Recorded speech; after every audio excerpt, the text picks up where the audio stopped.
Welcome to the Dub Dive.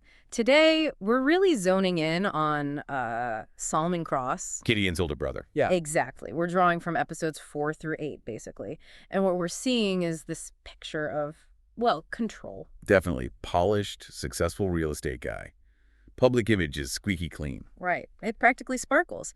But his influence, behind the curtain, it feels pretty substantial. And then there's the building connection, Ah, yeah, the kicker. He owns the building tied to the drifter's death. which you just can't ignore. No way. So it makes you wonder, why do we often sort of trust people with that quiet kind of power? It's a good question. Is he a villain pulling strings? Or is he just surviving in this town? And how much is Gideon's family loyalty maybe clouding his judgment here? Those are the key questions, absolutely. Solomon's power isn't flashy. It's all in that calm, calculated way he carries himself. And owning that building. It might seem small, but it ties him right into the main mystery. It forces you to think about how far his influence actually reaches, beyond what's obvious.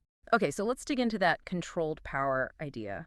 How he communicates. Like the deflection thing. Yeah, people say he never actually lies, but he's a master at just sidestepping the question. Think about the skill in that, though.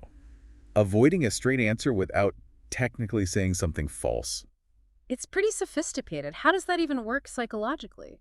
Well, it sort of plays on our expectation of directness, doesn't it? Yeah. When someone doesn't explicitly deny something, but just talks around it. You fill in the blanks? Exactly. And Yeah. sometimes you fill them in based on what you already think or, how much you trust the person. It's subtle. A manipulation of the narrative, really. So his silence isn't just silence. It's like a space for projection. Precisely. And then you get those specific phrases he uses. Like, this town needs order, not chaos. Or, you're not the only one carrying pain. They sound almost reasonable, empathetic even, but given everything else, what's really being said? We'll take the order, not chaos line. For someone like Solomon, keeping things stable, the status quo, Yeah. that probably benefits him. Right, Nance. So is it genuine concern or just justifying his control? And the pain comment. You're not the only one carrying pain. Could that be a way to, level things with Gideon, hinting at shared secrets? To maybe get him to back off. It's possible. Discourage him from digging too deep. Which puts Gideon in such a bind, just an impossible spot. Totally. He's torn, his brother, his blood, versus this growing feeling that something's really wrong. And Joe's warning just echoes, doesn't it? If you're waiting for a smoking gun, you'll miss the hand pulling the trigger. Oof. Yeah, that cuts right to it. It really does. It nails the whole situation. And that warning is so important because it shifts your focus, right? It's not about looking for the obvious crime scene, maybe, but the subtle influence. The hand pulling the trigger. Unseen. Yeah.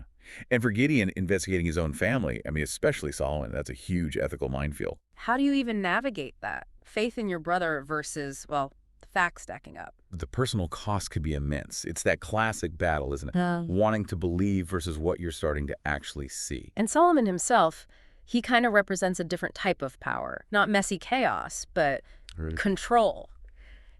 Equilibrium. Systemic power. And it's interesting how he often appears, visually. Oh, you mean in reflections, doorways. Exactly, those motifs. Reflections can suggest hidden truths, maybe distorted views. Doorways are thresholds, right? Moments of choice, transition. So it implies he's often at these key points, influencing things without being right in the middle of the action. It seems that way. Is he a gatekeeper then? Controlling who knows what? Or is he more active, orchestrating from the shadows? And what about the town? They seem quite loyal to him, or at least accepting. What does that say about their values, their culture? Could his silence, that careful control, be a kind of survival tactic, something the whole town practices? These are the big questions we're left wrestling with. Did Solomon just let a cover-up happen?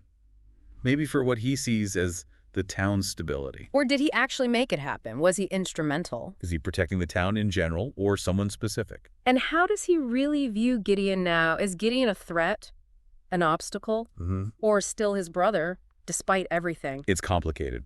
Deeply complicated. And looking forward, Gideon's about to take his investigation public. That's going to cause waves. Oh, definitely. The town's reaction will be telling. It really makes you think, doesn't it? Considering all these dynamics, the family ties, the subtle power plays, if someone you were close to could bury a huge truth, how would you handle that? Where would you even start? It's a heavy thought to end on. It is. Thanks for exploring this with us today.